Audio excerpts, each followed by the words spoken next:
Sindhu Bhairavi next week நிப்ரமோ அனபுரணி சிந்து கிட்ட போயிட்டு சிந்து அதை பற்றி யோசிச்சு நீ கவலைப்படாதுன்றாங்க.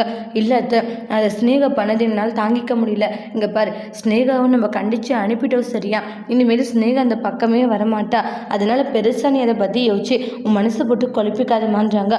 கொஞ்சம் நீ தைரியமாக இருன்றாங்க. நீ தைரியமாக இருந்தால் தான் எல்லா விஷயமும் பண்ண முடியாத விட்டுட்டு நீயே இப்படி உடஞ்சி போய் ஃபீல் பண்ணிட்டு இருந்தா எப்படி சொல்லுன்றாங்க.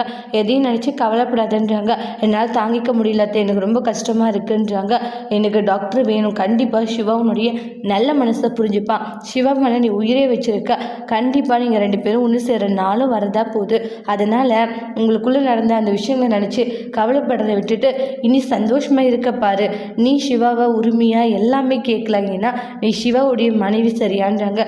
சரிங்க அத்தை அப்படின்ற மாதிரி சொல்கிறாங்க. இதெல்லாம் கேட்டுட்டு இருக்க மகாவுக்கு ரொம்பவே கோவம் வருது. அக்கா என்னக்கா நம்ம இப்படியெல்லாம் நடந்துக்கிறாங்க, டே இந்த அக்கா ஏன் இப்படி புத்தி கெட்ட போகுதுன்னு தெரில. இந்த சிவாவும் பெரியம்மான்னு தலையில் தூக்கி வச்சுட்டு கொண்டாடிட்டு இருக்கா. சீக்கிரமாகவே அந்த சிந்துவை பற்றின உண்மையை நம்ம நிரூபிக்கணும்டா. அதுக்கு அந்த சுல்லா உண்மையை சொல்லணும். அக்கா அந்த சுல்லா தான் உண்மையை சொல்ல மாட்டேன்னு சொல்லிக்கிட்டு இருக்கானேக்கா. டே நான் அவனை எந்த மாதிரி நிலைமையில உண்மையை வரைக்கணுமோ அப்படி வர வைக்கணும்டான்றாங்க. அந்த சுல்லாவுடைய வாயால் உண்மைகள் வந்துடுச்சுன்னு வச்சுக்கோயேன், அப்படி நாம் நினச்சது நடந்துடும்ன்றாங்க. ஃபஸ்ட்டு அவனை தானே நமக்கு பிடிக்கணும் அப்படின்னு சொல்லிட்டு மகன் நினைக்கிறாங்க.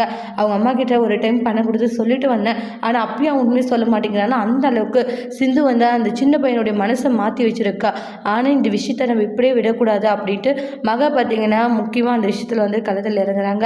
அடுத்து என்ன நடக்க போகுது, சுல்லாவை எந்த மாதிரி டீல் பண்ண போகிறாங்க, அதனால் சுல்லா உண்மைகளை சொல்லுவாங்களா இல்லை நம்ம சிந்துவுக்காக அந்த உண்மைகளை அப்படியே மறைக்க போகிறாங்கன்ட்டு நெக்ஸ்ட் வீடியோவில் வெயிட் பண்ணி பார்க்கலாம். தேங்க்யூ.